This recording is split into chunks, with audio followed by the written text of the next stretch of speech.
This episode is brought to you by CarterComics.com. It's your one-stop shop for all your comic needs, whether it be graded or raw. Carter Comics has got it all. All you gotta do is go to CarterComics.com, fill your card up with all their amazing comics. Use the discount code FREAKNET, FREAKNET. Save you 10% at checkout. Not only on their website, but also at their eBay account. And the link to eBay can be found on their homepage at CarterComics.com. Again, CarterComics.com is your one-stop shop for all comic needs. It's time! It's time! It's JFW time!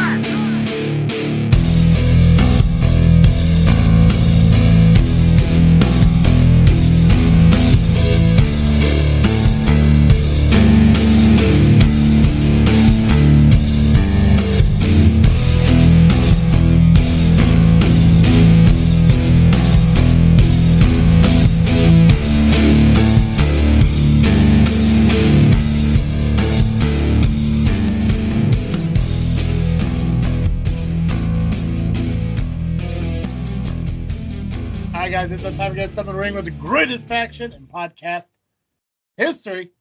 Just Freaking Wrestling, the JFW Podcast, hosted by Travis-T. And I am the faction slayer, Nubby, the amazing turtle. Nubby, we got a lot of cards to cover. We got a lot of shows coming up this weekend. We got 2 shows happening this past weekend. Cover the results of all those and everything. We can dive right into those in a minute. But first, I got to get your response to a lot of shit your buddies was talking to, saying about you, man. Wait. Travis, I know what you're going with. And, hi, Betty. How you doing?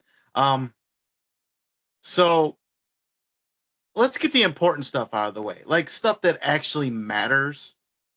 And we'll save the dog shit for the end. How about that? So what you're saying is you want to talk about the wrestling first on the wrestling podcast. Yeah, talk about wrestling. And deal with the uselessness at the end there. Right. I'm on board 100%. Let's do that then. Cool. Okay, so let's start with results. What happened this past weekend? I know you want to talk about CSW because apparently something huge happened at the end of that based on your message coming on like, holy shit, SCW. And then obviously something Steve mentioned. I did see an image of 2 what looked like long-term CSW guys. We're going to talk into that, but let's go ahead and run through POW Entertainment. They had their show this past Friday. We'll get through that. I do know they do have a show coming up on February 1st. But let's go ahead and get the results from this past Saturday down, which was obviously POW's fight night that they started doing, which I do got to get up and watch it. I mean, I do miss going to POW Entertainment. I've only been to, I think, maybe a couple shows. I got to go with you, man. We got to go and... have a conversation with not a conversation, but we do need to go, cheer on Paulie Tomaselli. So, I mean, I've been to a fight night once. It was during the POW SCW war. I decided to show up in T Woods. Watch a little wrestling, start some shit. It's actually a nice venue. Nice, awesome to hear. Okay, well, hey, good news for you. It doesn't look like POW Entertainment posted the results, so unfortunately, we can't talk about what happened. It does sound like Mason Perks is still your champion, though. That is 100% true. That is a fact. Chris Hedford apparently can't get his people to win championships. Now, it has been documented on social media that there's a plan in place, that they're just going to keep beating Mason Perks down, and then when Jason Dukes is ready, he'll come and take the title. What it sounds like to me is Mason Perks is just better than the entire Reckoning, but they can't handle it, so they're just not going to try and win because they know Mason Perks is better. Yeah. It's I guess it's logical, I guess, in Hedford's mind, which, I mean, anything can be logical when you're an idiot. But it's like, what I'm going to do? I'm going to keep throwing people out there, and they may keep on losing, and we may keep looking stupid, and we may keep looking weak, but one day, there's going to be a 28-day period between shows where he's going to get a little bit fucking tired. And that's when we strike. Come on.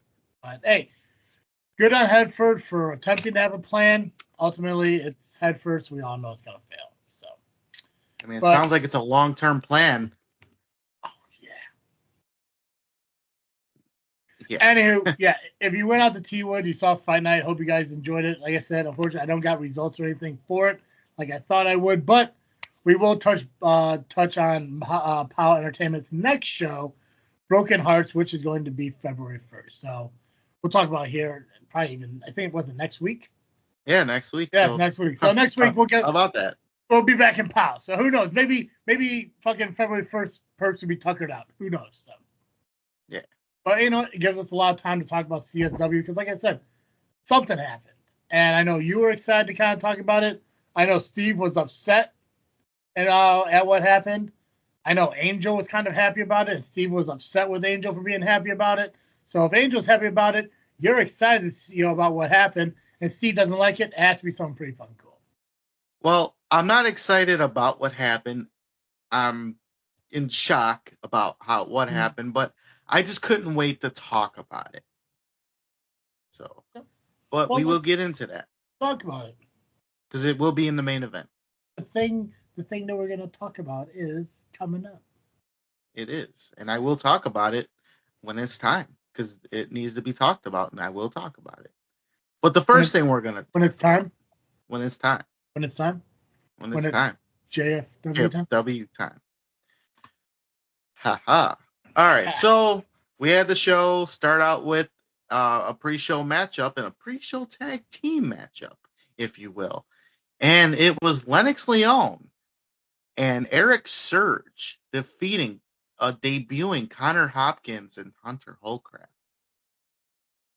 You know, I think that's the first time I heard of anyone from the Coyotes in quite a few months. I mean, Dreamwaves, yes, but I guess like Chicagoland area, but it's been a minute. Yeah. Now we had the Futures Battle Royal. Now the winner of this Battle Royal were to see, fumbling my words. The winner of this battle to be on a vlog. Yeah, or on a soundbite. The winner of this Battle Royal ends up in a spot on the main card in the Scramble later on. Awesome. Now, it was a who's who in this Battle Royal because it wasn't just the CSW Academy students. No. Here's a couple of names that were in it, and I'm going to tell you. Shaq Jordan. Donovan was in it. Which Shaq Jordan? We getting the turtleneck, Rocky Johnson from 1990, Shaq Jordan, or the one that fucking Steve used to like? This one I think Steve liked. Okay, good. Yeah. Maybe. I don't know what he said on commentary. So. Wait, no, good on Steve. Let me cut you off. That's what I do. Good on Steve for looking past his own personal issues and giving Shaq Jordan an opportunity in this Battle Royal. Good on him. Donovan Marcellus. Awesome. Brendan Balling also. So it's like we've seen a bit of a Rocket Pro and ARW in one ring. There were many guys there that are not normally at CSW, including me. I was in it. I showed up. I walked out there, and then all of a sudden, the ropes broke before I even got in the ring. So I guess I intimidated the ropes. Well, I mean, you haven't stepped through them at a CSW show in, what, like a year? Less than a year, but yeah. Has it? Were you in a CSW match last year in 2024? I did some battle royals. I did a couple. Yes. Dude, I just remember asking you every time if you're in a battle royal and you just kept saying no. It felt like it's been like a long ass time. It has been. It's been a long. Okay. It was a long summer into the fall. I think the last one was about May. I want to say. I did a few. Not many, and that was my choice. I could have been in any one of them, but I saw an opportunity here. I'm like, you know what? The winner gets to be on the main card. Yeah. This could have been my chance, you know? Now, I did get my pops. It did happen. So maybe Did it was you? the pop. Maybe it was the turtle chance that broke the ropes. Okay, awesome. Well, we all know Nubby gets pops. I get pops. So clearly, And they didn't forget you. No, they didn't. Well, they still cheered for me to be reffing because every time a ref goes down, they want me to, slide in and make the count. But I just slide into DMs these days. That's about it. But that's a whole nother story. Okay, hear but that, yeah. Betty? No, I'm just fucking, she's not there. No, I hope. Right? We're going to catch a murder on recording. It's going to be awesome. And then I'll still release it because I need views, apparently. I mean, these are a little bit of hollow walls over here, but I think she's got the TV up loud enough. A fist just comes through it, grabs you, pulls you in. That would make some great content. So don't end the recording. Make sure it gets up on YouTube. But you're in the battle royal, man. You're in the battle royal. You're breaking rings and shit. You're getting pops. Fuck yeah, I'm just causing a bunch of chaos. Now because of the ropes, it was the middle and top. It happens. Rings don't last. Ropes don't last. It just happens. So due to that, the rules had to change a little bit. You couldn't obviously be thrown over the top. So it was once you're thrown out of the ring and both feet hit the floor, you're eliminated. Now, I was down there with about the final 6. Yeah, oh man. Me and Sam Eli were just eliminated at the same time. I do love me some Sam Eli, though. Awesome guy. We were fighting, and then we just both got pushed. Now, maybe if there were ropes, I could have won the match. I think so. Because I need something to lean on. When you're not strong? Right. I'll be your friend. Well, because there was only one rope. Just call me, brother, when you need a friend. Because we all need somebody to lean on. You just might have a problem. And I'll understand. Lean on me. It's a good song. No regrets.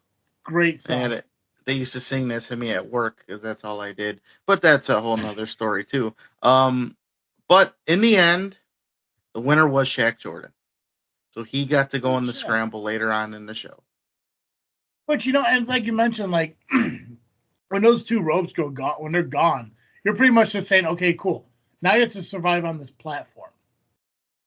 Regardless of that bottom rope there or not, there's no way to prevent yourself from getting pushed off, So, good on Shaq for, surviving. So that's a big debut for, what does Steve used to call him? The generational treasure. Yeah, there we go. Good on him. And he calls him the generational bitch these days, but he was forced to call him treasure this time. Dude, everyone's calling everyone a bitch these days. Yeah. It happens. Maximus is a bitch. Shaq's a bitch. Everyone's just a bitch these days. Apparently I am. I guess so, yeah. Yeah, God, I can't wait to talk about that at the end of the show. Yeah, that's that useless shit. That's that scripted bullshit that has to be discussed at the end of the show. I mean, we don't even do that to the 4th Mother Box. Oh God, no. They're worse than the 4th Mother Box. It's worse, yeah. Well, because the 4th Mother Box, they don't script their shit. They don't have to, sit there and giggle like, oh, this is gonna be good to say. No, they just go out there and fucking say it like men, even though they're fucking gingers. Only one of them say something of substance, though. Yeah, the other one doesn't need to say anything because we don't say anything of value to respond to, or whatever he fucking says. Yeah. Which I still have to catch up on that this week. I didn't go to work today, so I didn't get a chance to listen to the whole show.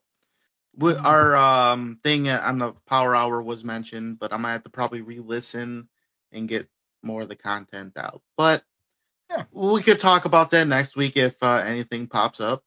But we still have CSW, and the main show started, and for the Metro Division title, Quintero defeated FXB in a great match. What's up? Quick question. Did you fix the ropes? The ropes were fixed, yes. Okay. Well, they brought in their spare ropes.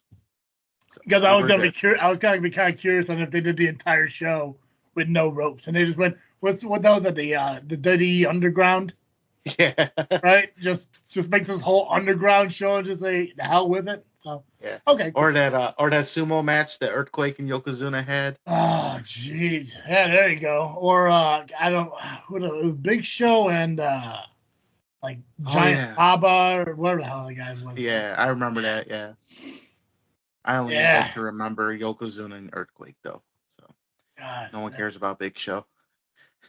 Earthquake, the Dark Side of the Ring, his story is actually pretty cool. Dude, I didn't even know that either. It's like the fact, so like when he was feuding with the Undertaker, or not the Undertaker, Hulk Hogan and all that shit, dude, he was younger than us. Yeah, he was 30, but he looked so old because of the hairline and all that shit. He's got that Gabagool fucking hairline. Mm-hmm. Dude, I was like, well, hell, man, we're just a bunch of fucking nobodies over here, and there was the Earthquake wrestling Hulk Hogan and wrestling, I don't think it was WrestleMania, but wrestling Hulk Hogan on DD at 30, 32 years old. No, I think he was in his 20s at that time. It could be too young. First. Fucking impressive, brother. Because he wasn't that young when he died. Or that old, I mean. He was in his 40s when he died, so. Yeah, so damn. Yeah, good on him. Yeah. But CSW did fix their ropes. Okay, cool. So okay, so now CSW Underground. Yeah. But yeah, well, funny. It's funny. We actually did that at the school once. We named it Underground once before we did the Proving Ground stuff. But nonetheless, Quintero did defeat FXB and retain the Metro Division title. Thank God that we had ropes, because I would have been mad if I didn't get to see some Quintero high flying stuff. Shit. Well, he would have made it work somehow. Yeah, I don't know if you were planning on mentioning it, but speaking of Quintero, I did see that Inestro was going to give an update on his status. I didn't know if you were going to mention it or not, so I just read it because I did see it. It does happen, and it's later on. Okay, gotcha. Cool. Yeah. Oh, so he was there. He was there. Oh, okay, awesome. Well, hey, if he's there, then that's got to be a positive thing at least, or at least a step in the right direction kind of thing. I'm hopeful anyway. But okay. Cool. Yeah. You may change your tone on that though. You may wish he wasn't there. Well, we'll see. Well, no, wait. Wish he wasn't there. Well, maybe you would have been okay with what he said because you are Travis-T. Yeah, I'm an asshole. Yeah, so you would have enjoyed it. So we had a trios match. Marche Rocket, Axel Rico, and Doom Montgomery defeated Hans Carden, Ryan Matthews, and Jax Johnson. Now, even though that happened, before the match started, Ryan Matthews got on the mic and said that Marche Rocket is like two people. So essentially, he was calling it a 4-on-3 handicap match. I mean, I guess he might have a point. Marche's pretty big, but he's still one person. So Ryan Matthews is an idiot. But so he decided he had another partner waiting, and it was a mannequin with a Ryan Matthews face on it. So I guess that evened the odds, so to speak. It was nutty, I'll tell you that. So Ryan Matthews is the hairless cat. Well, now we had the headless cat. Mannequin. That's awesome.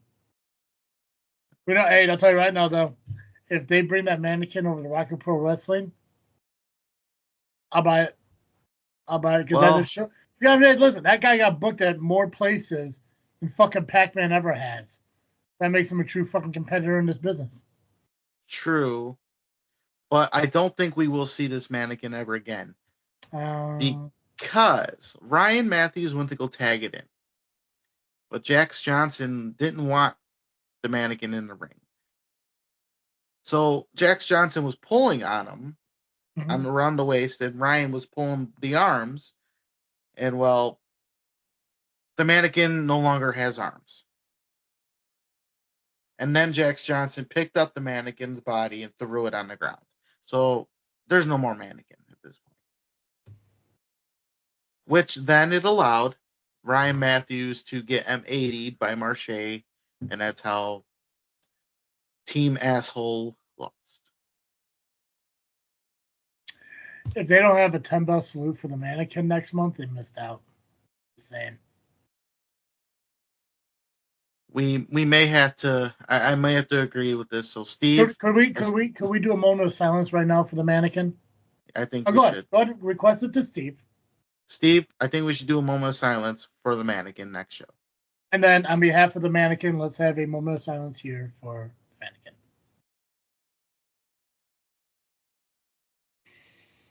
Perfect. Okay. All right. Okay. See, that's respect. That's respect for the business right there. Yeah. So then after the match, Jax Johnson and Ryan Matthews had some words, a little bit of a shoving match, if you will. And Eric Schultz came out and tried to, insert his authority and try to separate them. But it didn't really work out too well because when Ryan Matthews walked away, and then when Eric Schultz was trying to console with Jax Johnson, Jax had enough of it and put Eric Schultz in a move and knocked him out. So it seems like the brass is finally getting slayed. Another faction slayed. Faction slayed. And how about that? I competed that night. That's the downfall of the brass holes. And TJ Steele's still nowhere to be found. No, he got fired. Yeah. So there we go. Now, speaking of Eric Schultz, now he was in the scramble. He was scheduled. But since he was laid out in the ring, Steve said, you know what? We are going to start the scramble now. So the scramble is beginning, and in the end, it was Bruce Hamilton winning via submission. Now, the other participants were Joey Pearson, Lizard Man, Shaq Jordan, obviously, who won the Battle Royal, Chris Miller, and Lily Pescadita. And Lily fucked Chris Miller up yet again. But again, in the end, it was Bruce Hamilton, that big behemoth of a man, by a submission. Good for him. Now, Good for Russ. Good for Lily for fucking up Miller. Hell yeah. Fuck Chris Miller. He sucks. Dipshit. Yeah. Him and his Sledgehammer Michelle or whatever, Christine or whatever the fuck it is. You got Christine and their daughter Christine. Oh. Well done. He's got a little one. Named it Christine Jr. or something. Clever. That dude's got he's a little weird out there, Pretty different from Miller Time, that's for sure. I do miss Miller Time. Have you heard of this tag team called Shane Squared? Is it anything like Mike Squared? Happening in IPW soon? I forgot all about that, but you're on the right track. I sure as hell here. did it. I sure as hell did. Because Rion didn't either. Oh, which, by the way, hey, surprise everybody. We will have Rion on our show in a couple weeks. Oh, yeah, Rocket Pro Week. Yeah, Rocket Pro Week. We're going to get his point of view on his refereeing of the main event of Rocket Pro. Because unfortunately, he had to leave Power Hour last Tuesday, and we didn't get a response to him. So we're going to have him on the show in 2 weeks to give his response. So, yeah. But no, he loves responding. He does love responding now, because there's more than one way to go about the things. So There is. Shane Squared, no, I have not heard of Shane Squared. Well, I'm going to tell you about Shane Squared. Are you going to do it now? I'm going to do it right now. As in right now? Right now, I'm going to tell you that Shane Squared is Shane Hollister and Shane Boucher. Now, it was actually a made-up name. That night. I forgot who exactly said it. I think it might have been Steve on commentary. But funny story is, at the end, when I was doing my notes for the show, well, obviously, so they did win the match. Well, I'll just go with that because as I was writing the name down, I did it because they got shortened it up. Didn't feel like writing it all out again. Wade, the ring announcer, announced it as Shane Squared. So he did that as I typed it. Now I'm like, what? How did that happen? Is that the was that the Hatekeeper versus Hatekeeper tag match? Yes. Okay, cool. I guess I got that one right when we did predictions. Okay, awesome. Huh. Dude, and I get it. Like Tupu's hard to pick against, but I mean Boucher is such a good talent in the ring. Plus those sideburns. Come on now. Oh yeah. But so during Tupu and Marston's entrance, Shane Squared, that has to be a thing now. Has to be on a It t-shirt. should be. Yeah. They attacked Tupu and Marston prior to the match started. And there was no bell yet. They went all around the place. And then Steve got on the mic and said, you know what? I'm tired of this shit. He made it a Texas Tornado match. So rightfully so. I mean, they weren't listening to the referee, so you might as well just make it official and let them fight, right? Fuck it. Yeah.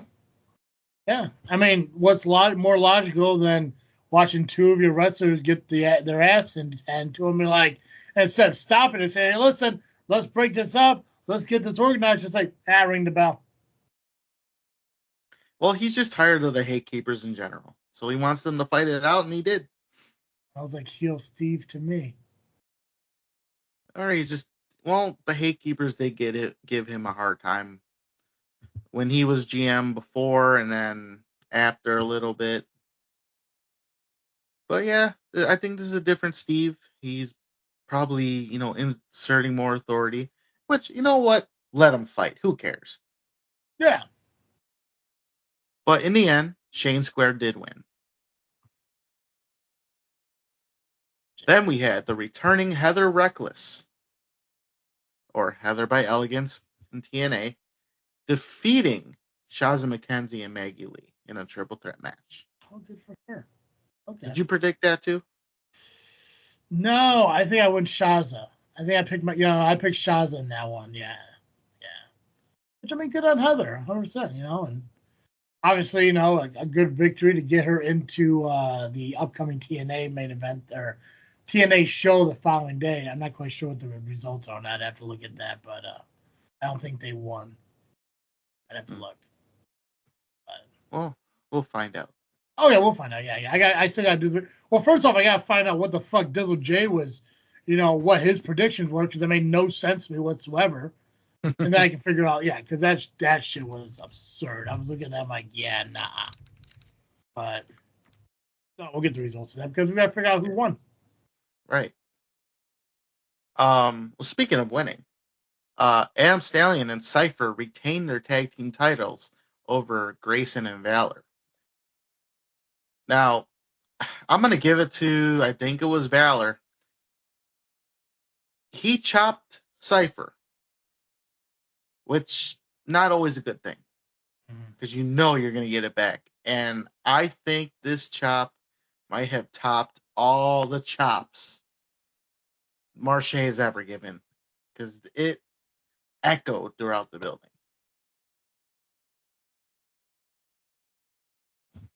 But that started the downfall for Grayson and Valor. But it was a great match. They put up a hell of a fight and mutual respect between teams at the end. So, which you love to see sometimes. Yeah. And they get pops too. Oh, like you. Yeah. It's mostly from their family, but it's fine. Pops are pops, right? Still counts, right? My family don't go, and I still get pops. Still get pops. That should say something a little bit. Just a little. Let's see here. Warhorse took on Matt Rayhold, or Aiden English. Did you ask him? I did not get a chance to talk to him. I did get an exclusive with a referee, which I will send you once we're done here. Oh, excellent. But you didn't find out if he wrestled you back in the day? No, but I'm pretty sure he didn't. Yeah, you don't know until you try, brother. Just saying. I think I know who I wrestled back in the day, and it wasn't him. Dude, from what I can tell, dude had like 12 different fucking names. So, possible. We may have crossed paths. That's about it. I guarantee you he was probably at an LWF show at one point in his life.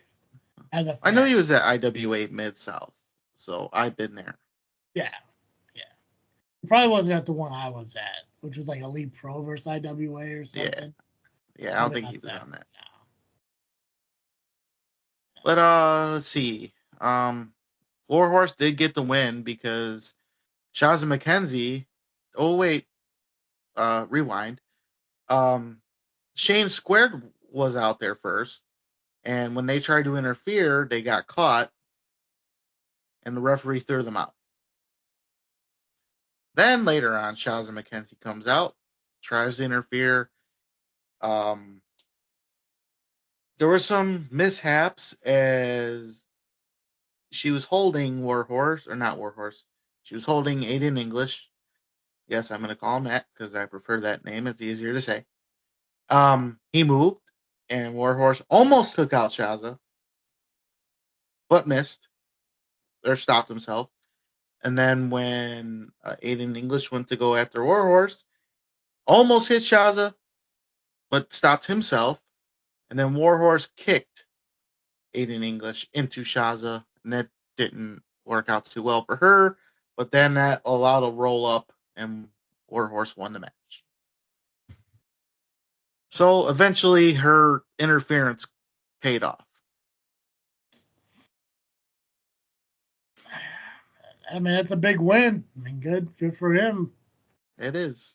Yeah. Plus, I guess as much as it sucks to lose, I'm sure the fans really love to see it in English. Because, how long has it been since he was back? Quite a while? A long time. Yeah, so. And that was his home. Like, that was where he trained and everything, so. Yeah, who knows? Maybe this opens up the opportunity for him to come back a little bit more often. I'm hoping so. Then we had Victor Iniestra come out, and he brought out Lily with him. They are a real life, item. They don't hide it. They might not always agree on things, but what relationship agrees with each other? I mean, honestly. That's true. And I don't always agree with that one. But okay, good. All right. Arm through the wall, bro. Yeah. He came out, discussed his injuries a little bit. Possibility of returning March or April. As the injury wasn't too severe, he does not need surgery. After everything that happened, it was just a shoulder injury. Oh, well, that's lucky. I mean, he doesn't even remember what happened. So obviously he had some trauma, but not to the point where it was that terrible. Yeah. But when we thought he was turning over a new leaf, he's still the same person because he belittled the crowd because they did not, care about him when he got hurt, which is a lie. They didn't donate to his GoFundMe or whatever, which is a lie. I'm pretty sure that a lot of fans did. He even belittled Lily and said she didn't take care of him like she should have. Didn't pamper his feet, didn't rub his back. I don't know what the case is. But let's just say he's still the same old Iniestra. Pompous jackass. And now I don't know anymore about this guy. It's hard to sympathize with somebody who has that kind of attitude. Yeah. I mean, good on him for you know, being able to return, but yeah, no, you gotta respect people you're with and fucking fans and shit. I mean, Mm-hmm. I mean, they showed how much they cared, but I guess he just doesn't care. And he did say that he will be coming for that Metro Division title. He's not over this whole thing. He wants Quintero again.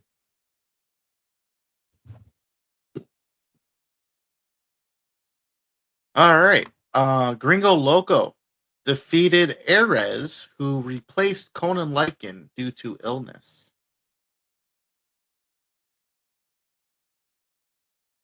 That match was what it was. Hard hitting, flippy. was what it was. Not much to say. I mean, it was fun to watch.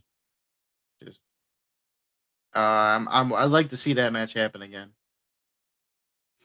But there was a lot of fuck yous from Erez, though. He kept flipping everybody off and stuff. So there's that. Then we had the women's title 3 Stages of Hell main event.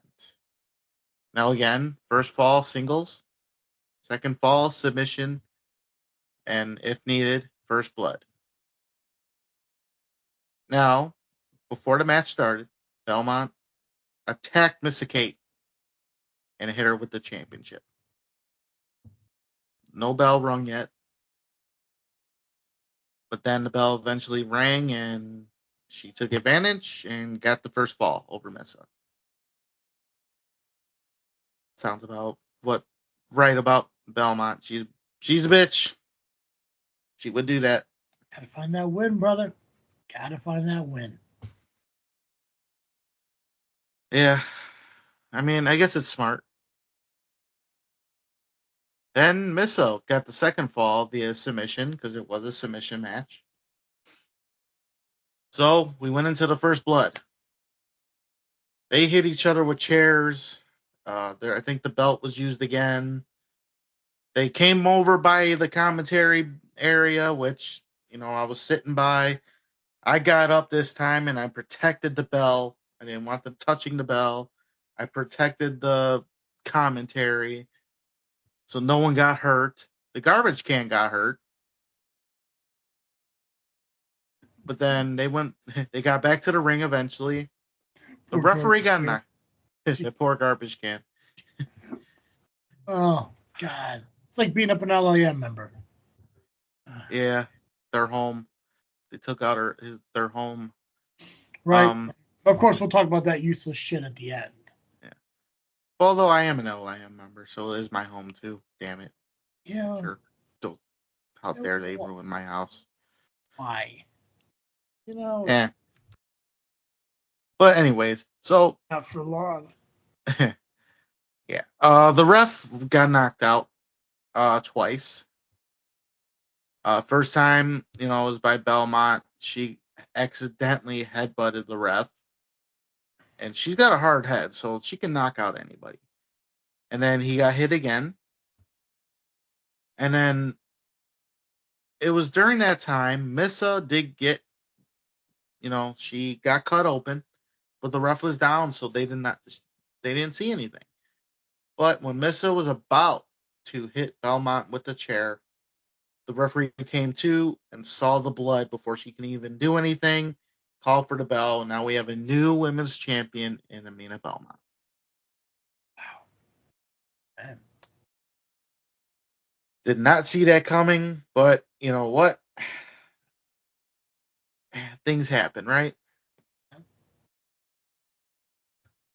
So after the match, Missa got on the mic, thanking the crowd. Now, I assumed that maybe she was leaving after this. Maybe she had got a contract somewhere or something. I don't know. WEID? Or something. It seemed like something was up. I mean, she was in tears and everything, thanking the crowd. She thanked Steve Boz because that was her trainer. She even thanked Marche Rocket. And speaking of Marche, him and a bunch of other roster members were at ringside, clapping their hands for Missa. And I'm like, okay, this must be her goodbye or something. And then Marche, because Missa couldn't get the words out because she was crying so much, he went in there, consoled her, raised her hand. Then all of a sudden, M80 onto Missa. Just out of nowhere. It happened. I was shocked. I looked over at Steve. His mouth was wide open. Like, what the fuck just happened? And then then some of the guys went in the ring and Marche took them out. Then Steve Boz came out, thinking, oh, okay, Boz going to make the save. He turned on Missa as well. Wow. Crazy. It was a whole lot of shockingness. Like, I never thought I'd see the day that I would hear, fuck you, Boz. Fuck you, Boz. And that's what the crowd was saying. And they both went on a rant about they're tired of these younger guys coming in here and all that shit. But I'm just thinking, I'm like, well, Boz, you're training these kids, and now all of a sudden you resent them? And then Marche, of all people, like, we've seen Marche, be the bad guy at times. Mm-hmm. But never to this point where he's got to throw an F-bomb on the mic. Ooh, family show. It hasn't been a family show in a long time. I think family showing out once they went to that building and Nick Brewbreaker started saying fuck this, fuck that. So fair. But shocking. This was shocking. Like, holy shit, what the fuck just happened? And it's gonna be interesting to see what happens now. Are there more disgruntled vets coming now? What is this? The start of something. Whatever it is, Steve's got to get control of it before it escalates. He's already losing control. Yeah, that's what it seems like. And it's by like the CSW originals. Yeah, that's going to be an interesting moment to discuss tomorrow on the Power Hour. Not only, Steve, but also C-Red. Yeah, I want to hear what C-Red has to say about this. Yeah, because from his response into the post that Steve made, all it says is, I approve this message. I don't know if he's saying that he agrees with Steve on what happened or if he agrees with what happened. That's going to be unique to talk about. This might be the one Power Hour I actually look forward to. Besides man, we were on it last week. Yeah, it was good. Yeah, but I didn't need to watch that one, so I was on it. I do go back and I watch it because I want to be able to see how great I am on it. Oh yeah, I get that. Yeah, I fucking killed it. As always. Of course you did. Could have done without the ginger guy, but that's fine. Yeah, you mean the guy who we did this all for, who hung around for like an hour and then had to leave? Yeah. Yeah. It's fine. Yeah, but yeah, that was CSW season premiere. Look forward to next month and see what happens. Nice. All right, let's talk about the match cards for this weekend. So we got SCW, we have Frontline Pro, IWA Productions, and D6. Is that it? Yeah, those four, right? Ultimate Gauntlet and Freelance. Dude, okay. Well, hey, you know what? I got 4/6 of it, so it's at 2/3. Good enough. I think Nuke would call that 500, so it's whatever. We're fine. We'll just call Scott Steiner. Yeah. But yeah, so okay. This Saturday, SCW is back at the Japan Civic Center for Arctic Takedown. High Voltage starts up at 6. Bell time starts at 7 p.m. for the main show. Tickets are still available, obviously, at the door. So get there, buy your tickets, get there early, and check out High Voltage. This will be the first High Voltage, I believe, that, Nubby, you're not going to be on. Because you're going to be on the main card. In a match I didn't book. No. I mean, I did book it on a high voltage before when you were champion, and you almost beat your opponent this Saturday is going to be Scott Spade. If anyone hasn't seen that already on Facebook, which STW and even Omar, the referee, hope you're feeling well, buddy, has advertised, you will be taking on Scott Spade on the main card. And I get that there are other people out there that think you're going to get your ass handed to you and everything because they don't believe in you, them being your friends of the LIM. And I disagree because I saw you face Scott Spade for the 2023. You faced him at Steam Hollow. Yep. For your belt. Mm-hmm. You retained it because his friends attacked because they could not see their friend Scott Spade lose. Right. So now here's an opportunity for you to face him once again, especially after their involvement in your opportunity for the high voltage title last month. And now let's reiterate. You did not make this match this time. I did not make this match because I do not book the main card. I book high voltage. Right. But I am on the main card. You're on the main card. Where another person put this match together. Yeah. A level-headed guy, if you will. Not me. A level-headed guy. Right. Yeah. But that's what happens when you get people who don't know what they're talking about out there spewing bullshit and lies because they need to fill their time with content. They don't follow what's real. They just want to make shit up. But anyways, I got confidence in Nubby. I think if there's no interference, which I'm sure there's going to be, because we know Steele's going to be out there, we know Mistress Miz is going to be out there. Hopefully, you got some friends in the back who are willing to come to your rescue if need be. But if they allow you to have the match, I have no doubt you're going to pick up the victory in that match against Scott Spade, like you would have back in 2023 if Torture Killers did not get involved. And you said it. There are people that don't believe in me. People said that I will get my ass kicked. But the same thing happened last time. People said that shit. And we all know what happened. Now, if Scott Spade's that tough, which I'm not going to lie, he is. He is a tough individual. He's a former champion at POW, SCW. He is a huge vet in this business. But if he's that tough, then I say leave Dollar Store Big Show in the back. That's right. See, the advantage that you have in the matchup against Scott Spade is that, and I've said it before, I've said it on commentary, and I need people to understand it. Scott Spade is not there to win matches. He doesn't care about winning matches. He doesn't want to be champion. He doesn't want to be a victor. He wants to be the guy who victimizes people. He wants to destroy people. He wants to torture people. He wants to kill people. So when his focus is on destroying you, obviously your focus is on picking up that victory. Those roll-ups come out of nowhere. Small packages come out of nowhere.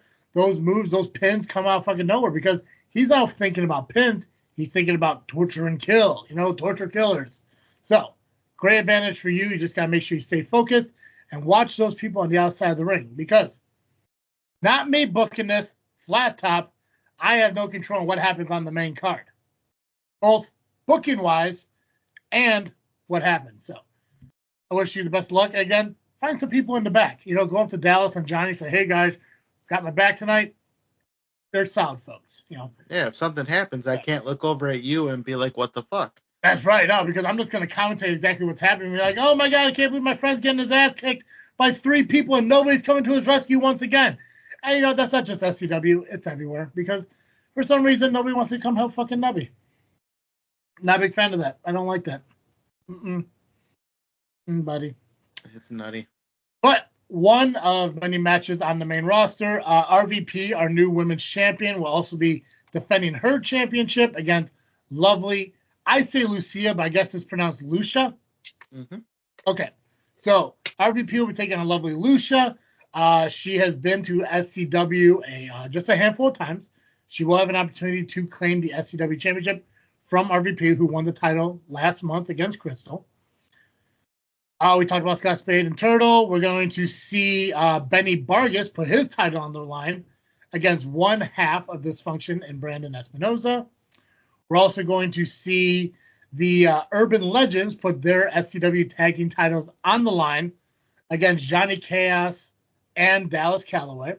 So 2 young guys looking for an opportunity to claim tag team gold and for Johnny to claim an extra title as he is our current high voltage champion.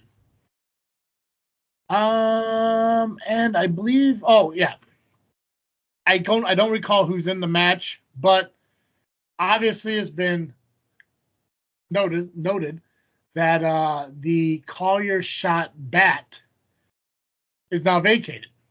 Matt Dwarf is no longer with the company. Going to check out other things in life. Who fucking knows? Who cares? Not me. So there's going to be a fatal four-way for the Collier shot Collier shot bat. I know Logan Steele's in it. I know Eric Schultz is in it. I can't remember the other two people. So check it out.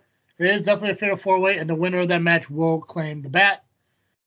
And, of course, our SCW Heavyweight Championship will be on the line when James Creed takes on the returning former Genesis champion and Jimmy Carrot.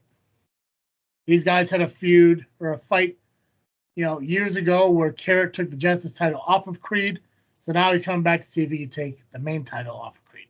So we'll see what happens this Saturday at Arcade Takedown in Shabans, where SCW will be putting on their first show of 2025.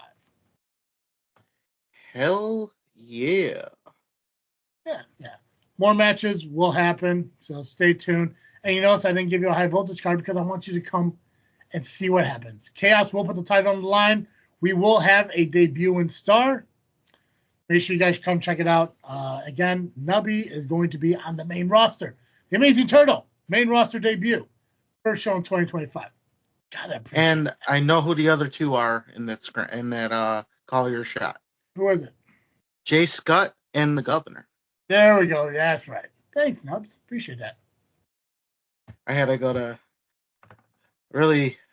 go searching for that shit, but I got it. I know, because I know Flat Top put a video out there, but I'm not going to sit there and listen to a video while we're trying to do the show to get the answer for it.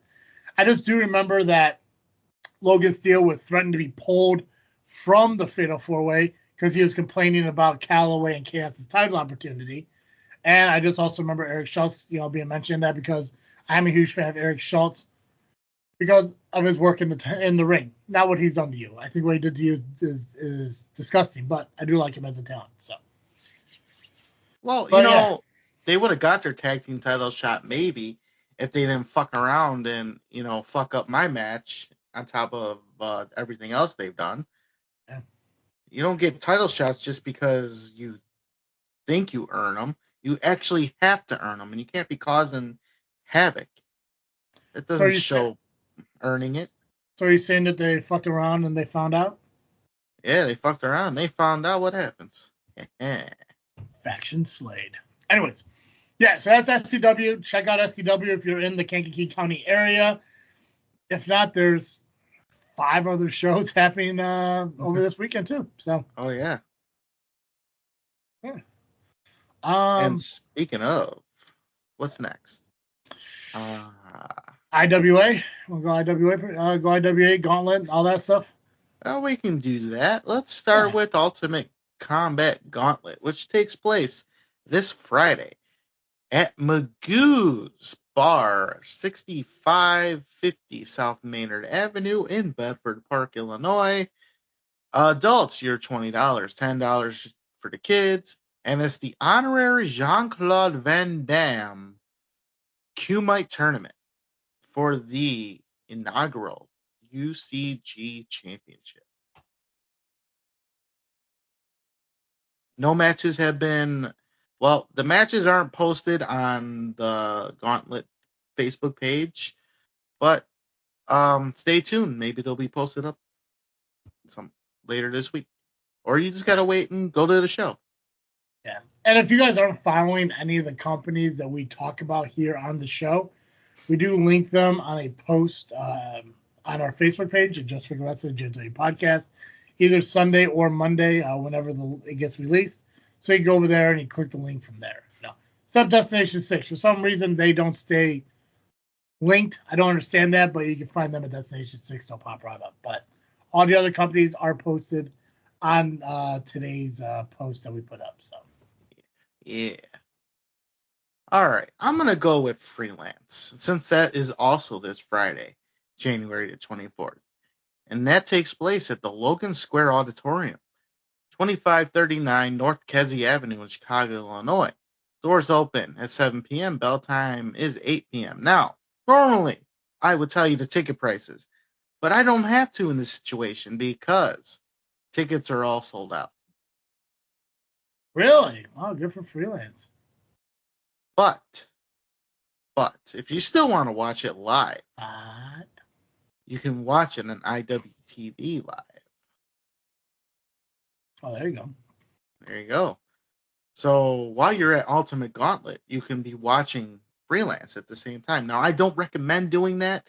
Pay attention to the matches in front of you. Watch IWTV later. Unless you're multitasker, you can do both. But I know how you people are these days. You focus on one thing and that's it. All right. So we got some matches. We have a tag match as Bang & Matthews take on Best Bros. You said Bang & Matthews? Bang & Matthews. Oh, there's a Bang & Matthews. It's like Clutch. That's a solid fucking name. That's a solid fucking name right there. But didn't we have this discussion before about another tag team? Okay. Yeah, we did. I remember now. Yeah. Still though.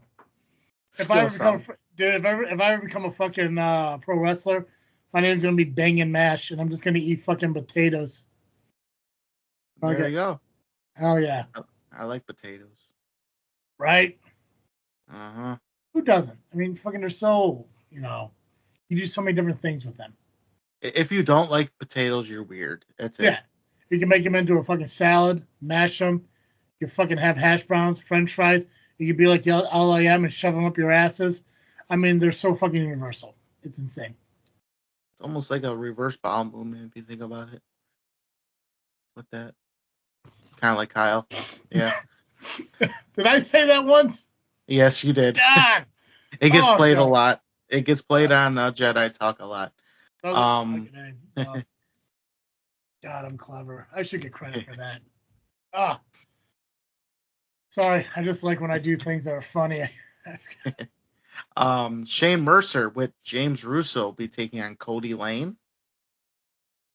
Devin Monroe will be taking on Blair Onyx. Shaza McKenzie. What? Blair Onyx is somebody I want to get into SCW. I have never seen her wrestle in person, but I've seen like videos of her on YouTube and wrestling. Awesome. I do really want to get her into SCW. Yeah, I hope so. She's awesome. She's definitely one of those. If you have women's wrestling in the Midwest, which a lot of companies don't for some reason, but if you're one of the few that do, she is definitely somebody that you need to consider booking 100%. Hell yeah. Shaza McKenzie will be taking on Lainey Luck. Both also good people. Oh yeah. In a scramble match, Eye Candy Elliott will be taking on Trent Wrigley, Isaiah Velasquez, Trevor Outlaw, and Alfredo El Bitter. Then Darren Corbin will be taking on Reagan Lytle. Then for the world title, we have Alfonso Gonzalez taking on Danhausen.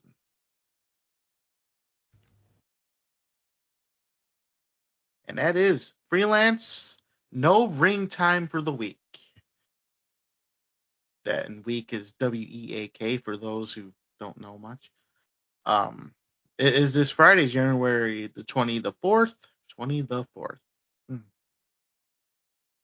24th. No, you're right the first time. Logan Square Auditorium, 2539 North Kennedy Avenue in Chicago. Doors open at 7 p.m., bell time 8 p.m. No tickets. They are sold out. So check it out on IWTV. Nice. All right. Okay.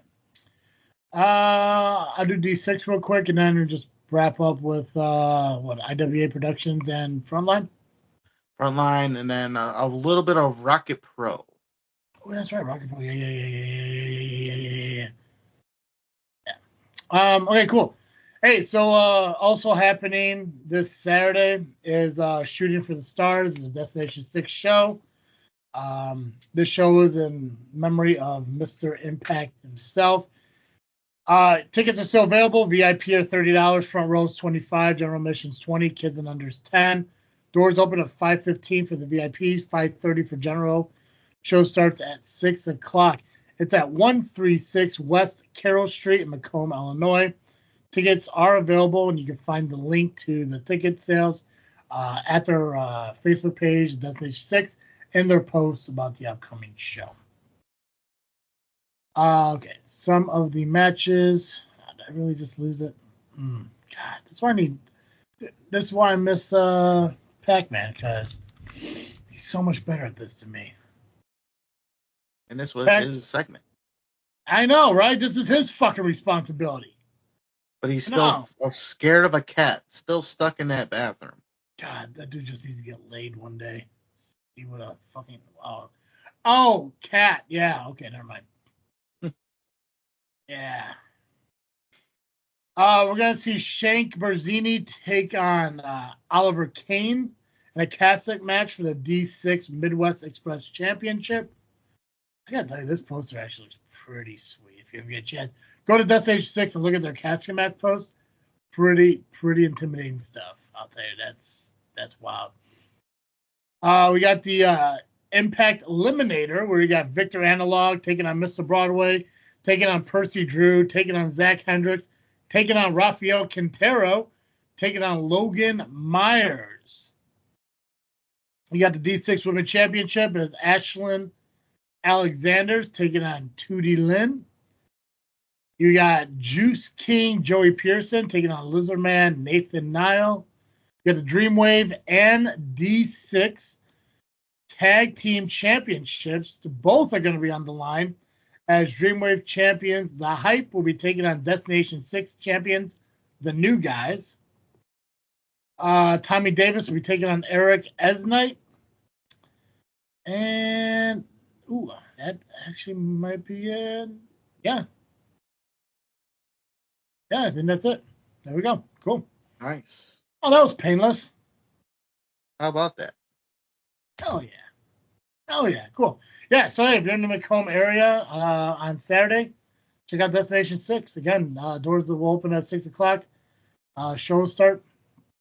Go watch some fucking wrestling. Boom. Got it done. All right. Done, son. Cool. All right. So let's say you weren't at Rocket Pro Wrestling's Resolution. I was. But you really, really, really, really want to see it. I was there. You were there. I was there. But you don't want to wait until it pops up on YouTube.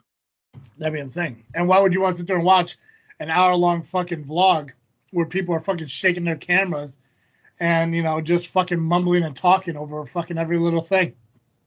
Yeah. Right. I know what you're thinking. Am I talking about the LIM's vlog, or I'm talking about the stupid Idolizer vlog? The answer, yes. Because they both just put out the same exact fucking vlog. And not only that, from the same fucking spot. That's what's wild about it. They both filmed the entire fucking show, in little clips and like fucking shit. And then you're just like, hey, you know what? We're going to make a vlog. The only part of the LIM vlog that was cool, and I get it, we're going to talk about the end, is the beginning where Pax went on a date. And then at the end, where they talked about us.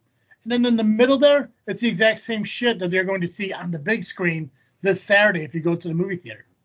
Yeah, and you are right. It is going to be shown before it hits YouTube at Hollywood Boulevard Cinema on the big screen, where you get food, drinks, the works. And there will be a meet and greet starting at 6 p.m. where you can meet all your favorite Rocket Pro superstars. Now, unfortunately, I will not be there because, I have a match this Saturday at SCW. You'll be too busy beating the shit out of Scott Spade. Exactly. Yeah. But Hollywood Boulevard is 1001 75th Street in Downers Grove. And again, meet and greet 6 p.m. Premiere is at 7 p.m. Tickets are, if you want them in advance, are on the Facebook page via a link. So there you go. Otherwise, get them when you get there. But if you see Maximus Just point and laugh. You'll know why. Hey man, I'm just saying he definitely choked his mom out like I thought he was going to. So earned my respect. Sorry to say. Nothing against Shelly, but I hand him my word.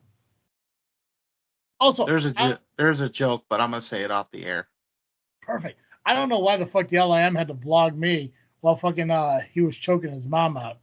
Yeah, it's just, granted, yes, they did catch my incitement for that moment, but still. It's almost like there was something between you and Maximus.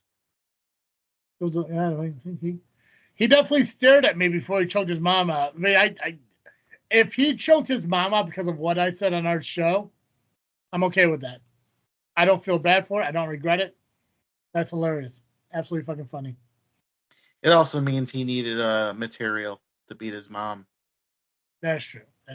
Until Rion, instead of calling for the bell, pulled Maximus off. And we're going to get the answer as to why in 2 weeks on this very show when Rion returns to the JFW podcast.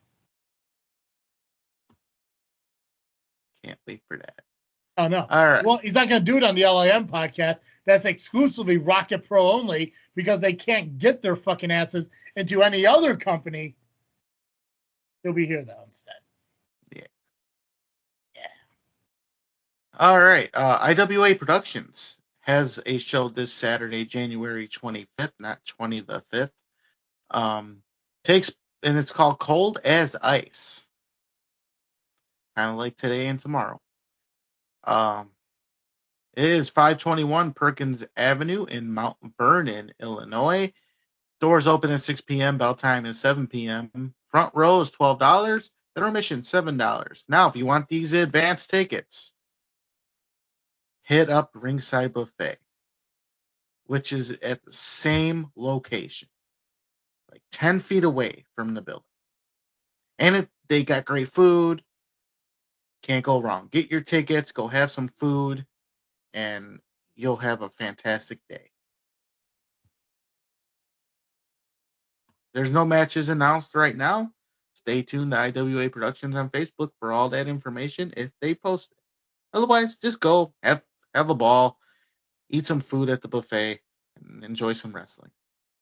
I look forward to getting down to IWA Productions for first off for their buffet, but secondly, that's one of the extended road trips I'm really excited to be a part of. I'm going to do a lot of personal stuff I need to get done down south in Illinois as well. Nice. Yeah. Fun fact, remind me off air to tell you something interesting I found out about my family that pertains to Southern Illinois. Nice. Yeah. We don't got time to do it here. We got a lot of stupid shit to talk about after Frontline Pro. Yeah. Which is I'm going to talk about right now, and Frontline Pro is not stupid shit. Frontline Pro is not stupid shit. Frontline Pro has 26 shows this year. Yeah. Maybe 25. Quite a bit of shows. A lot of shows. A lot of fucking shows. Yeah. Hell yeah. That just shows you you got something going. Yeah. Props to Ben for doing his thing. Sure. Yes. Yeah. Ben the Booker, good for you. Ben the guy who tore us apart for no reason whatsoever. Yeah, you're still kind of meh to us. Yeah. I still like your content. I still like what you put out there for the world to enjoy. I still like what you do as far as helping those who need help, but yeah, when you come at me for no reason other than just because you wanted to, different than dipshits we're going to talk about after you. So you got to work your way out of that. Yeah. Which is possible. Like I said, Max earned my respect. And, he's still a moron. But, earned a little bit of respect for choking out his own mother. Good for him. Yeah. One day at a time, right? One day at a time. That's right. All right. So, Frontline Pro presents Ground Zero this Saturday, January 25th at the Wasua Wazoo. Wasawa? Whatever, some Wisconsin name. Yeah. Elks Lodge. It is 414 Scott Street in a Wisconsin named city, WAUSAU, Wisconsin. And bell time is 6 p.m., so I assume doors open about 5:30, 5:15-ish, maybe 5. And general admission tickets are just $20. Disco Ray will have apparently a huge guest for his talk show All the Way with Disco Ray. Now, he had Godfather last time. So is he bigger than the Godfather? I mean, come on, it's the Godfather. And there were hoes. Maybe not the kind of hoes that we would like. Unless we want to, grow stuff in the garden. But nonetheless, there were hoes. I don't know. Wisconsin hoes, though, man. I don't know.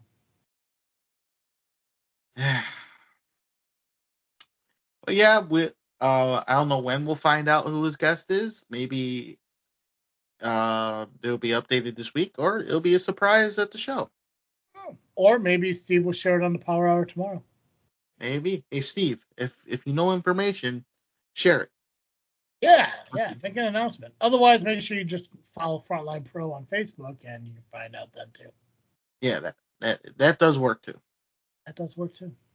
It does. In a 4-way match, we have Regis Atlas taking on Rockin' Rivera, Kevin Lee, and Channing Thomas. For the heavyweight championship, Josh Price, the champion, taking on Justin Fowler. For the tag team titles, it will be the Rapture, the tag team champions.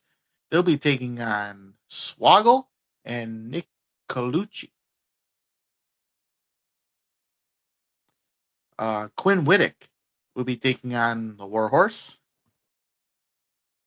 For the Bakerville Championship, it will be a triple threat match as Jared Jacks, the champion, takes on Coda Jacobs and Shaq Jordan. Sam Eli will be taking on Kevin Calloway. And then it will be Joey Avalon taking on Mustafa Ali. And that is Frontline Pro Ground Zero this Saturday. Nice.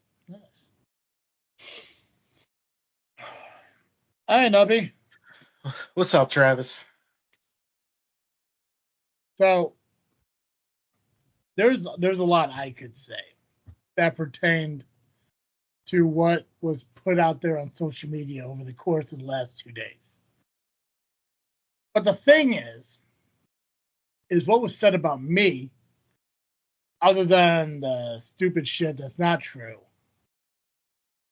is immaterial because, like I said about Tom, there's nothing bad you can say about me that's going to fucking affect me. But a group of guys who claim to be your friend. Actually, that's a lie. Let me retract that. It's not a group of guys. It's one person.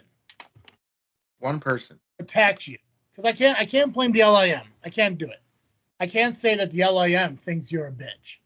It's one person that called you a bitch. And that's Gabagool. Now, we saw Double J and him at the end of the vlog. Oh, there was a vlog? There's a vlog. There's a vlog. Well, but that's not an important. Oh, wait. I tried to watch that today, but then I noticed that I still wasn't in the intro, so I turned it off. Yeah, it's not important. Yeah, no, it's goofy shit. Like we could talk about maybe talk about that next week if need be. The thing about it is like there's a lot of lies in it that first I will say this. It's funny. I can give you a hint. It's probably the best thing the LIM has ever fucking done. Wait a minute. Hold on. Did a couple of jackasses come together and do like a parody of JFW? Yeah. They did. And like I said, that's why it was the best thing they ever put out, because it's us. They did a spoof, a parody, a mockery of JFW. Because of that, it's the greatest thing in the world. It's the best thing they ever put out. And the thing is, it only was like 4 or 5 fucking minutes. It didn't have to be a hour-long, boring-ass movie, or a 45-minute long, useless fucking court case. It was 5 minutes of 2 guys spewing lies to try to create content for themselves to be relevant. Oh, so it's kind of like watching a presidential debate? Very similar. Yeah, just 2 guys. And like I said, I'm happy with Double J's rendition of me, using the F word, every other word, which is what we do here. Don't care. It's just how I talk on this podcast. It doesn't bother me. I don't know why he said I don't vape, so that joke makes no sense to me whatsoever. I don't even smoke anymore. I don't. So that's wrong. I like how he jokes about me picking on the small things that don't matter, which is bullshit, because anything you say should matter. So if anything comes out of somebody's mouth, like Pacman or Tony, Double J, or whatever, if it's not seen on wrestling, yeah, it's a small thing. Well, if that thing's out there in the world, that's something that should be talked about. But because I talk about it, it's an insignificant thing that doesn't matter because there's a bigger picture. There is no bigger picture when it comes to the LIM, because what they do doesn't fucking matter.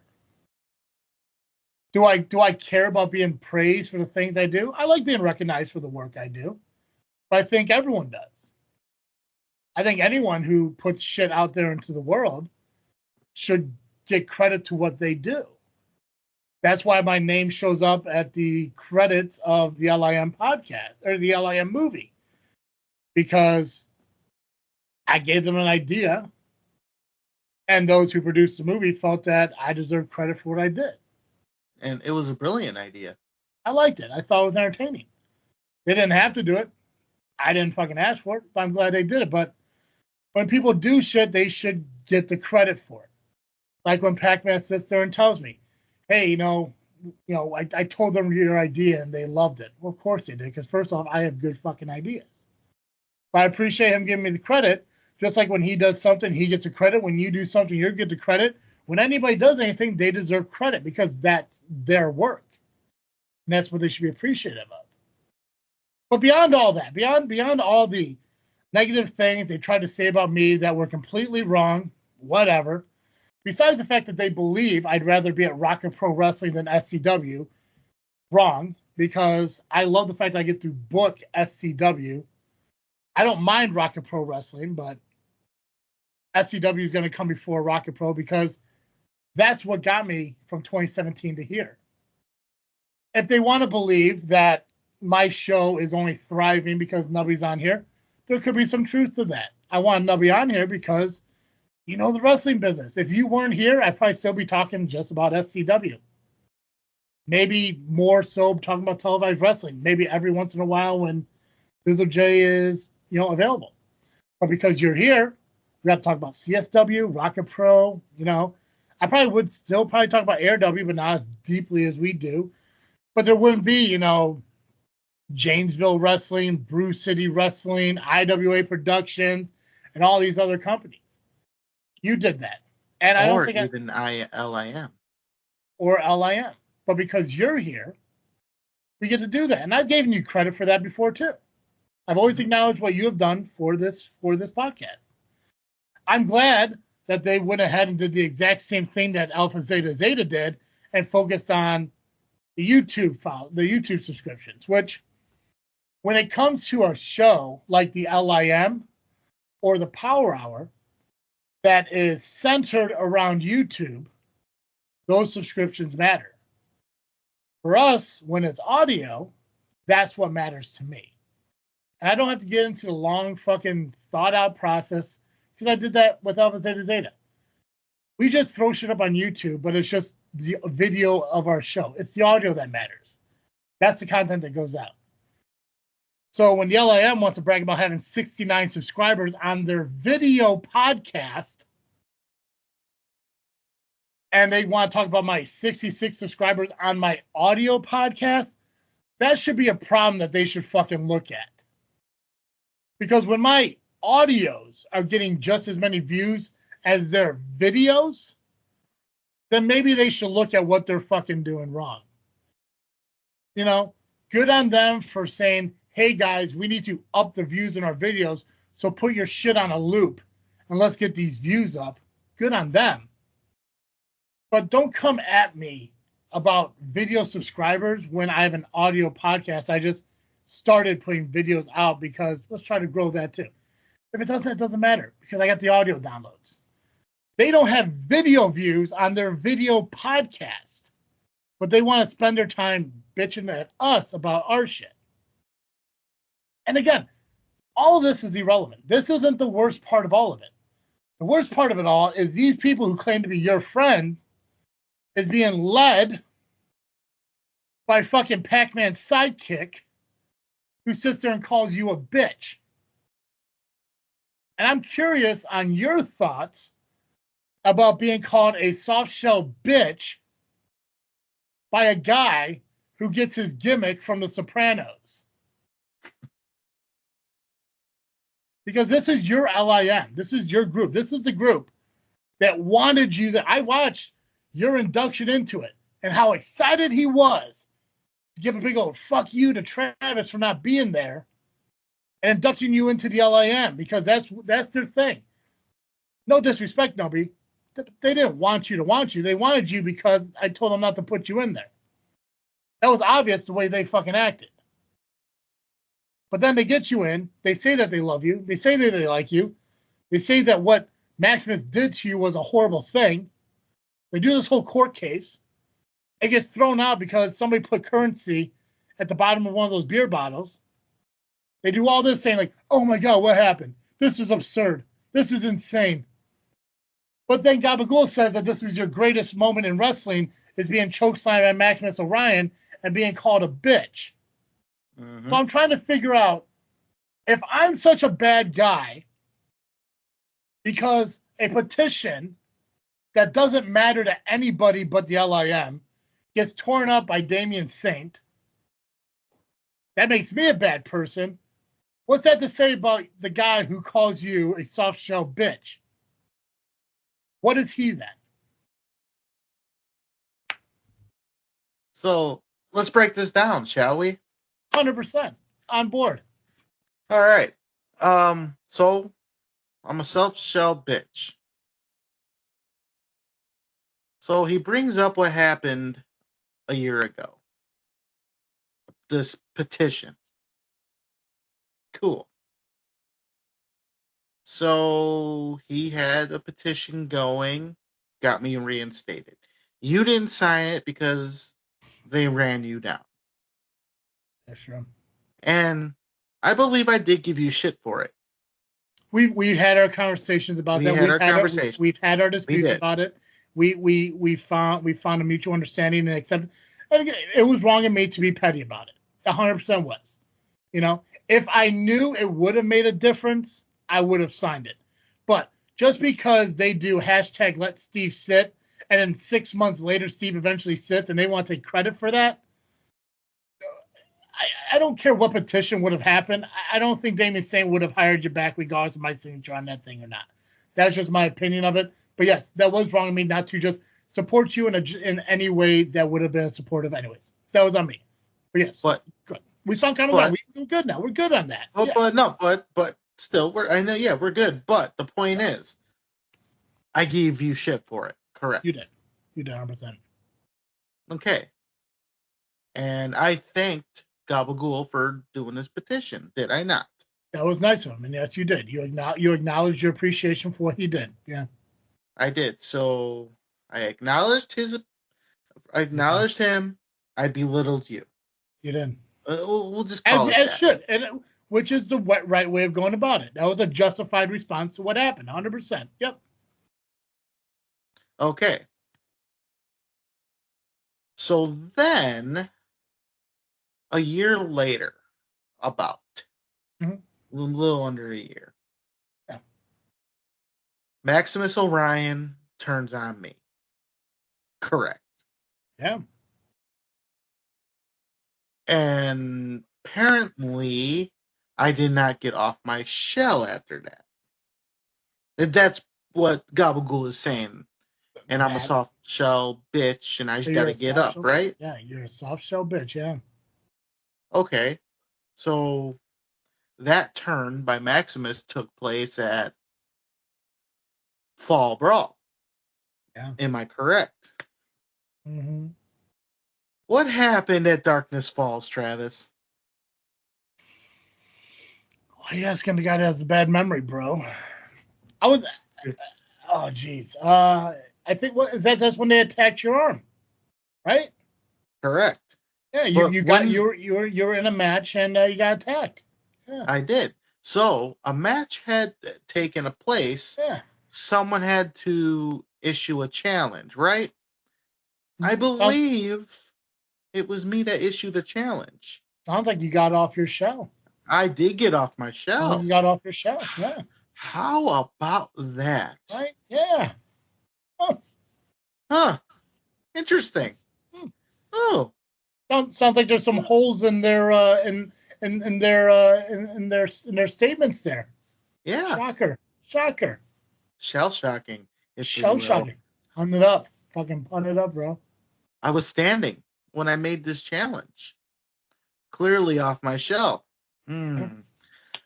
So then you had mentioned the match took place, and after the match I got jumped by the owner of the company, by the general manager of the company. Yeah. Good job, guys. Way to show how authority works. Injured my arm. Okay. Then the next event, Harvest Havoc, took place. Let's see. Maximus Orion out to the ring with his two goons, Schultz and what's his nuts, DeSafio. Yeah, that guy. Yeah. What happened next? Oh yeah, that's right. A guy not on his shell broke through the barricade, not falling through the barricade, but opened it up gingerly and went to the ring. Which prior to that, where was this guy hanging out? Oh, he was hanging out with the other members of LIM, Tony Gabagool to be exact, and I think others. But still, Gabagool was there, helping me hide. Interesting. Which is always much appreciated. You know, getting the assist from another LIM member. Always appreciate when I get help. So, again, went to the ring. Mind you, not on my shell. Got in there, and I beat the holy hell out of 3 scumbags. Not the scumbag army. Let's just put that out there. Yeah, you don't want to confuse that. They make I'll just use you and shit, yeah. I'll just say 3 morons. There we go, stop. Because that's what's on the back of his pants, so. Yeah. So, I knocked out 3 morons. Not on my shell, though, but Gabagool. No. So, I don't know where you get this shit that I need to get off my soft shell. Clearly, I've been off my shell since the first attack. Yeah, and not only that, I think like when you wanted to come back and fight them, they forced you onto a medical leave and then suspended you. Yeah. If I just had to guess, if I had to go into the mind of fucking, Gabagool, I think the only reason he says that you need to go off your shell is because you asked what? Maybe a few times on why Nuke hasn't reinstated you, or maybe now that he has full power, why he hasn't, reinstated you, which is a valid question because I'm kind of confused now that I'm thinking about it more. You're a soft shell bitch for wanting to get reinstated. What are they when they're trying to get Steve to sit in a fucking chair?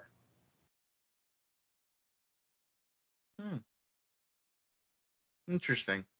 It's that's what's the problem when it comes to people like fucking Gabagool and I guess kind of like Double J, is that when they do something, it's a movement, it's empowering, it's for the fans, it's for this, blah, blah, blah, blah.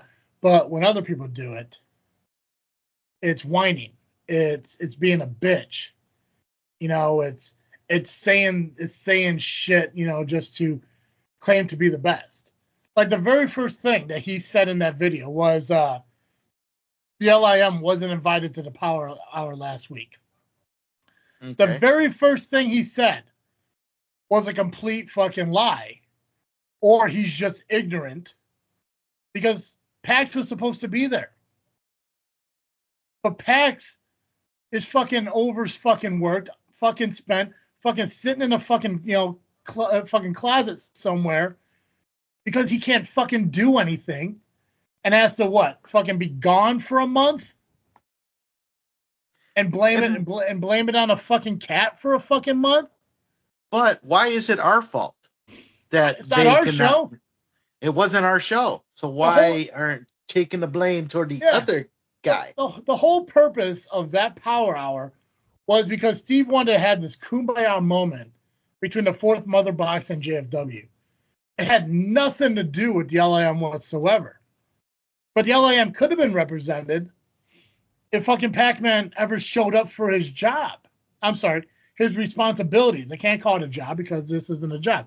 But this is a responsibility that he was willing to step up and be a part of. And he was invited. He didn't show up, and he could have. But he didn't. So because Pax doesn't show up, Gabagool has to say, oh, well, the LIM is the redheaded stepchild of Freaknet Studio. I am so sick of hearing that. There was another show that used to be the redheaded stepchild of Freaknet Studios, and they're not here anymore. Because they use the same fucking shit. Oh, I guess I'm the redheaded stepchild. I guess I'm the redheaded stepchild. It's the stupidest fucking statement you could ever make. If I wanted to sit there and just belittle and bastardize a show, I wouldn't put him on a network. I never claimed to be this ruler of Freaknet Studios. I don't know where that... Again, I honestly believe that they had to go back and listen to the podcast I did with Joe, where I responded to the old podcast that used to be here. Because all they did is just reiterate everything he said about who I am. And again, like I said before, it's just bullshit because nobody has anything else to fucking say. It's pandering of the worst kind. And this part that sucks the most is that they literally sit there and have to write down these fucking scripts as is, oh, this is going to be fucking good. Oh, I can't wait to say this. Oh, I can't wait to do that. And we don't have to do that. That we could just sit here and be like, okay, this shit is stupid. Let them say what they want to say, and none of it makes fucking sense. And then I get to sit there and laugh at the fact that they tried this once a few years back and they fucking failed.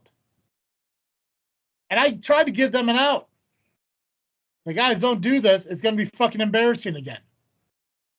And it's going to be. Because eventually, Pacman's coming back. And he's going to have to sit here and answer for the LIM. Because regardless of what fucking Tony wants to call himself, he's not the leader of the LIM. Him and Double J will never be more than fucking Pacman's sidekicks and do whatever fucking Pat wants to do, because the LIM is Pat's, and it's always going to be Pat's, and it's never not going to be fucking Pat's. Because newsflash, guys, you're wrestling fans. You're not in the wrestling business.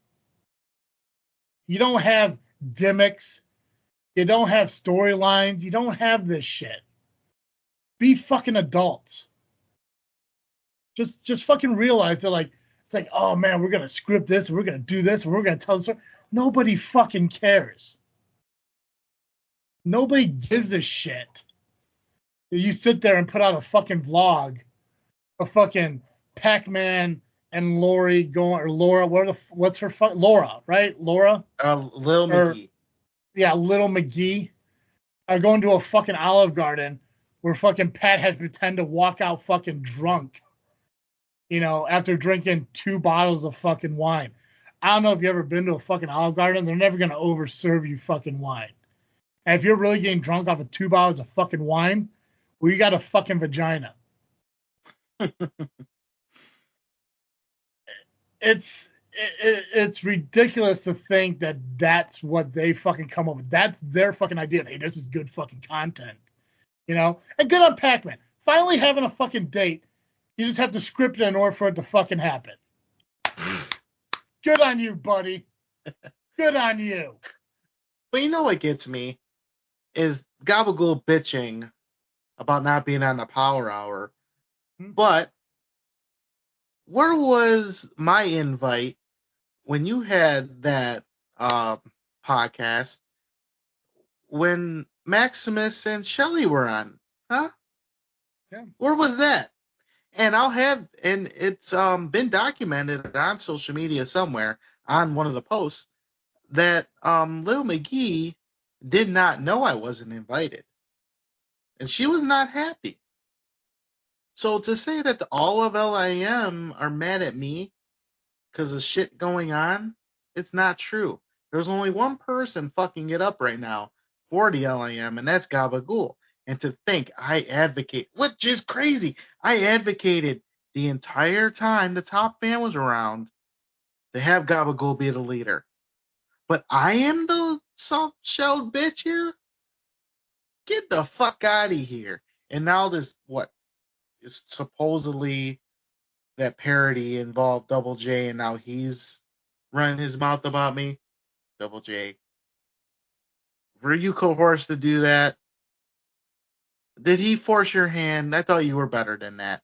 Dude, again, lackeys, followers, fucking psychics, they'll do anything they're asked. It's probably like one of the things where fucking Gabagool fucking went up to us and said, hey, John, I have this idea for a parody you want in. He's just like, sure.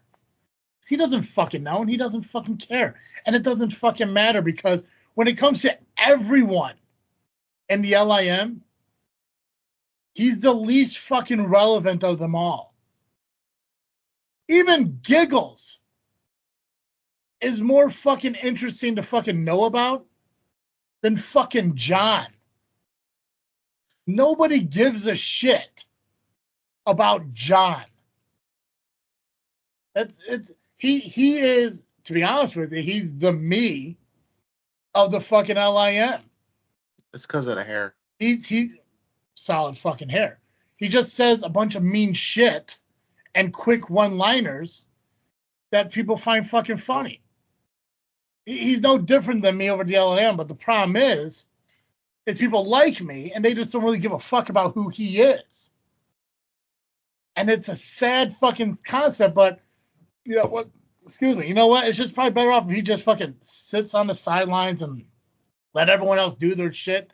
Because again, if you're less entertaining than fucking Giggles, you really don't deserve to fucking be around anything. You know, I'm glad that he's a seat filler for the fucking podcast. You know, the fucking girl, she hasn't really done anything. And yet she's still more entertaining than Gabagool. She's 100% entertaining. You know what? And when she did the voice, the little Italian voice in the vlog, that was funny. It was fucking adorable. It was funny. You know, when she came up to me at the Rocket Pro show, and she shook my hand, and even though I didn't want to give her the time of day because I didn't fucking care, she was still nice. And she brought me cookies that she just baked. Granted, they were store-bought, but hey, what the fuck ever. Nice of her. She's a good person. That's why I urge you, don't come at me. Because I'll say shit, and I won't regret it. I'm telling you right now. It's not a good thing. It's not. It's almost like she should be the leader at this point. I'm okay with her being the leader, you know? They could fucking all be fucking mean girls. A bunch of bitches who, look at me, even me. Look at me, calling people bitches. Like the fucking norm now. A bunch of fucking bitches who just want to fucking like spew bullshit at people that nobody cares about. And that's another thing. It's kind of gimmick infringement calling me a bitch when Maximus is the bitch. You can only have one bitch in the LIM, really. Yeah. Well, I'm glad you brought that up because it was kind of similar to a question I asked you earlier on the show. Why do you want to be a part of this group? If Gabagool, the leader, says you're a soft shell bitch. Why? Why be part of that? Why sit there and say that you're an LIM member to a group that does that?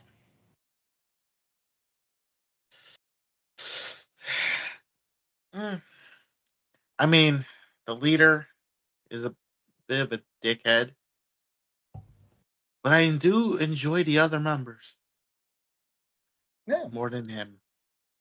I guess as long as they kind of just sit there and keep their mouths shut, it should be fine.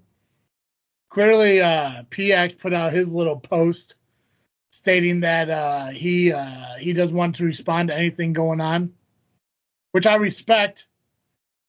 Because, again, if he fucking starts running his mouth and he's sitting here on the show with us, you know, starting next month or March or whenever he decides to show his face again, fucking it'll just be really uncomfortable for him for me to have to fucking badmouth him to his fucking face rather than whatever he chooses to listen to the show the next fucking day or that night or whatever. I have nothing against the LIM. I think it's stupid that they keep calling this a fucking war. I don't even know why they called the first thing a fucking war. It's fucking goofy. It shows me that somebody ran out of fucking content and like, oh shit, what are we gonna do now? Oh, I know. Let's go say some shit towards JFW. Let's call it just freaking whining, which I don't know who, but somebody's already said that before. I think it's Fourth Mother Box, so they're stealing their gimmick. Yeah. So it's just like they have nothing. They have nothing original to say, which is valid because there's nothing they can say against me. The shit that they were wrong about was pathetic, and the shit they were right about doesn't fucking matter. You know, they can't jokingly say that I'm your best friend and then say that I don't give a fuck about anybody. Like, it doesn't work. You know, that doesn't make sense. That's like me saying, like, oh my God, the LIM are funny as fuck, but all their vlogs suck. No, only one of those statements are right, and they're not funny. It's just, it's sad and it's pathetic that I got to sit here all over again and tell them, do not do what you're trying to do. It's just going to end badly for you. Because you're going to sit here and attack this show. It's not going to fucking end up well. You're going to continue to sit here and belittle fucking Nubby, which he has done nothing to you except be a friend and a fucking member of your stupid little group. And you have nothing on me that's going to affect me. But I have so much on you people that I would just embarrass the fuck out of you if I start talking about what you don't want me to talk about. So think about that going into next week or the next 2 weeks or whenever you decide to put out another vlog or put out another fucking podcast, or just remember all the conversations we have had over the course of the last couple of years. And think of all the shit that you're like, man, it's really cool to talk to somebody like you about this shit. Because I'm the asshole that will use it if you decide you want to fucking say something about me. Oh, yeah. And there is no war, honestly. There's not. And don't talk about my fucking buddy Nubby because he did nothing wrong to you. I did nothing wrong. You did nothing wrong. You did nothing wrong. And that's that's the worst part about it. Because, again, I don't care what they fucking say about me because it's irrelevant. They have fucking nothing. But when they say shit about you, that's just trying to fucking just piss on a fucking fire in hopes it fucking does something. Fuck that shit. If they're coming after you because of JFW, that's a fucking ignorant thing to do too. You've done nothing but be a supporter of LIM, a supporter of everything they did. You sat through all their little fucking skits and movies and fucking vlog. You did everything you were asked to do because you're a good friend to them. And they want to call you a soft shell bitch. Take time out of your day to go do a fucking court video. Take time out of your fucking day to go do to be a referee in their fucking little match in their movie. Take time out of your day to be on their fucking podcast when they ask you to promote their shit when you do it. They want to call you a soft shell bitch. That's why I don't understand why you want to be in a group like that, regardless if it's just one or all. The fact that the quote-unquote leader called you a soft shell bitch after everything you have done for them over the course of the last, 3-4 fucking years? To me, it's not worth it, man. Yeah. I mean, I think there might be at a point where I will walk away. I'll have to really think about it, even though I probably shouldn't. Should just walk away. But I feel like if I walk away, I'll be walking away from everybody else. When, again, this is not a war against the LIM. I did say I was pissed at the LIM. I probably poor choice of words, but really, I was really pissed at Gabagool, who, again, I advocated to be the leader. Mm-hmm. He has not done anything right by me since he's become the leader. What he did while Pax was the leader, he did everything right. Because Pax had other things to do, and that was fine. Gabagool stepped up in Pax's absence. Great. Perfect. That's what a team does. But once he became the leader, it sounds like he's the top fan. Squared 2.0 or whatever we want to call it. Because hasn't done anything right by me. He pretends he does because he calls Maximus a bitch. Whoop de fucking do. Mm-hmm. I don't kiss your ass because you call Maximus a moron. Yeah. I just happen to agree. He is a moron and he is a bitch. His mama thinks he's a bitch. So there we go. You put me through a course system that failed. Okay, fine. Whatever. It was content. You let it happen. Mm-hmm. But I haven't been on a podcast, was never asked to be on it, but Maximus was. Yeah. I think there was a couple of them that he was on that I wasn't asked to be on. Yeah. It's wild, too, because he, as you mentioned, kind of, top fan light, if you will. But there we go. How long has he been champion for now? Like 4 months? Something give like or take? That. Yeah. He's had how many title defenses? 1? A half. Yeah, and they cut it short because of the incident that happened with the Freebirds. Yeah, that's why it was a half shot. That's half top title defense. That's top fan shit. You rarely ever defend the title, and when you do, you just cut it off halfway through for some bullshit made up fucking reason because you don't want to fucking defend your title the rest of the night. So yeah, listen, if you want to be part of a group that's fucking led by a pussy like fucking Gabagool, good for you, brother. But to me, it's not fucking worth it if that guy who claims to be your friend because why?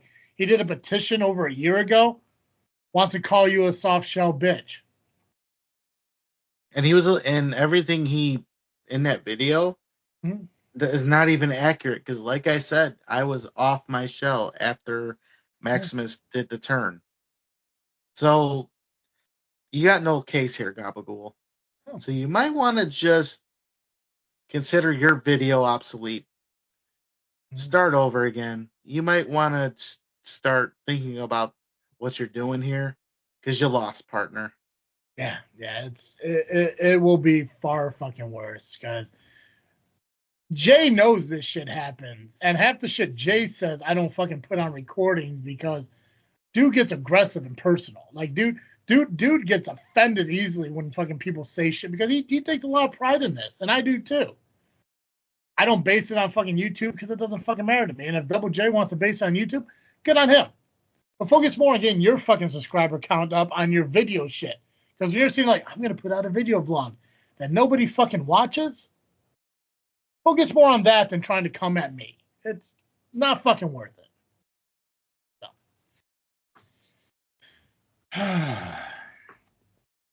Nubby, got anything else? Side note. There we go. Ever since Resolution, Maximus has been quiet. I would be too. He's no longer owner, and he lost to his mom. Yeah, I'd be a little silent too. Who's on the Power Hour this week? Actually, that is a good question, and I'm gonna tell you who it is And Once the I pull it person, up. and The the person. person that's on the Power Hour is the person I'm about to say, which is His name is Brandon Kendricks, and he is the owner of a new company called Chicago Elite Wrestling. I believe, yes. Chicago Elite Pro Wrestling. that's a little closer, buddy. Close to home a little bit. And which is funny. That's a little close there. And want to know how close it is? It's actually their first show is taking place at the same venue that Ultimate Combat Gauntlet is. So it is close to home. Bedford? Yeah. Yeah, really, okay. But yeah, it's a new company starting up. He was actually on Windy City Slam this past week. So if you don't want to wait to hear what happens on the Power Hour, you can go back and check that episode of Windy City Slam from last week, which is hosted by our pal Mike Pankow. Love that guy.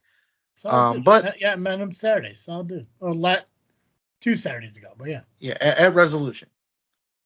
But nonetheless, he will be in the Power Hour to talk about everything and anything about Chicago Elite Pro Wrestling.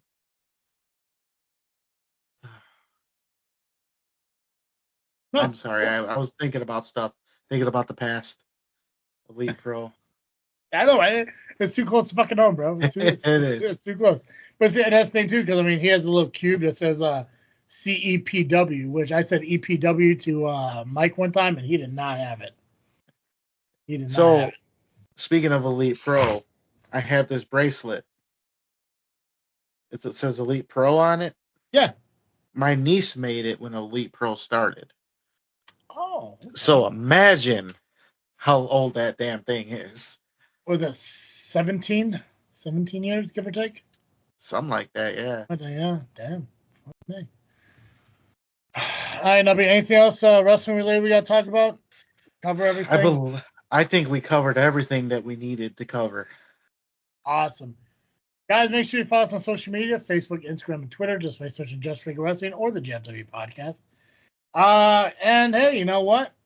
If you want to watch us, feel free to go over to YouTube and check that out. We did put out some exclusives we got from Rocket Pro Wrestling. Gabagool actually did one. Had to be edited because they're fucking little babies, but check it out. And of course, check out all the other Freakness Studios podcasts that we're associated with, like the Lovely Intoxicated Podcast that comes out one fucking day a month because they got no other additional content to put out. The Power Hour, which is weekly. Just Freaking Wrestling weekly. This Freaking Show was weekly. Fourth Mother Botch was weekly.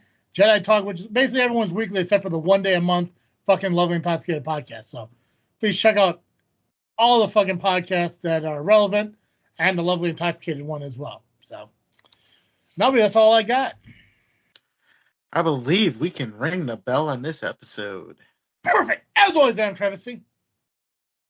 And I am the Faction Slayer, Nubby, the Amazing Turtle, Kawabunga. And thank you for listening to the episode of Just Freaking Wrestling, the JFW Podcast.